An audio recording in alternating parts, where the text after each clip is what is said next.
Now, here's a good one for you. Have you ever seen what I want to call the necromass that exists in soil come back to life?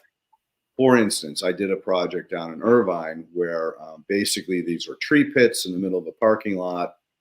Obviously, when they built the parking lot, it was all roadbed material, gravel, etc. Compacted the shit out of it, paved it, and then paved around these little tree pits or cut them out after, and then dug out a little hole, threw some soil in there. And basically, there was very little life whatsoever. And this particular client was looking to save water.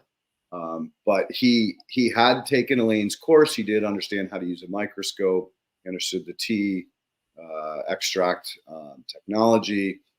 He had struggled with making the compost, which a lot of people do. That's always been a challenge to make really good bio-complete compost. But needless to say, we came in and I told him, yeah, we can save you 50% water out of the gate. My gut feeling is you'll probably end up around 65 to 70% water reduction. And you'll see plant reaction in the form of healthier plants, more fruit sites, etc. Well, the one thing I did not anticipate, and I've seen this, a few times now, is that when we went back 6 months later and dug down to take soil samples to go off to the soil food web consultant, there was a shit ton of worms, like just tons, baby, big ones, cocoons, and everything else. I associate that with waking up the necromass, the existing biology that was trapped in that compacted fill. Have you experienced that in your applications on any of the projects you've worked on? Yeah. Well, it's funny because when you mentioned the question before this about the hand holding, there's a lady who had a beautiful garden and backyard, and I would go and spray her garden landscape, and her comment was to me that every time after I sprayed that she noticed the worms coming up. Nice. So yeah, I mean, especially with worms, one thing people don't realize is that worms are pretty much getting their nutrition from protozoa. And so like when people have a worm bin, they're like, oh, my worms love pumpkin. And I tell them, well, your worms love the protozoa that loves the bacteria that loves the pumpkin. And that's what's happening in the soil, is that you're increasing lower life forms, bacteria, and then the protozoa. And so by increasing their populations, then you're giving food to the worms. And so you're going to increase worm populations then as well. Now, do the worms eat the bacteria as well as the protozoa? Well, because of the way the worms are made, it's hard to, I use the word chew through. They don't really have mouth parts, but they're sucking in organic matter that contains bacteria and protozoa, even fungi.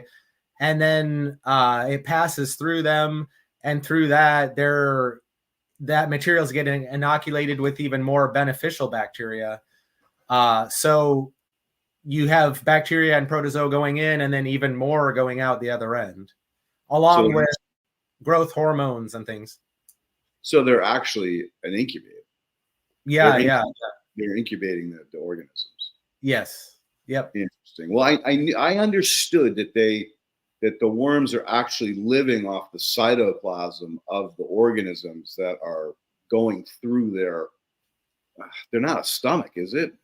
Do they call it a stomach, or is it? No, they just they usually, every scientific book refers to a worm as a tube within a tube.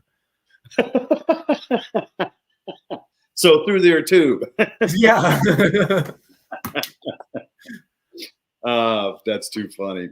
So basically, from again my experience or understanding, that the worms are actually crushing and extracting or releasing the cytoplasm that they could absorb through their mucosis lining on the inside tube.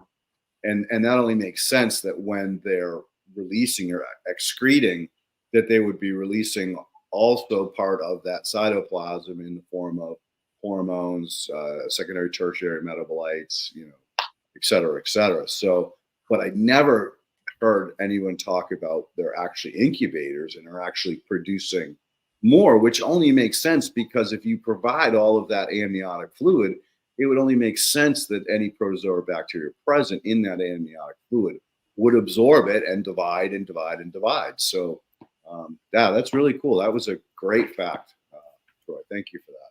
Yeah, yeah.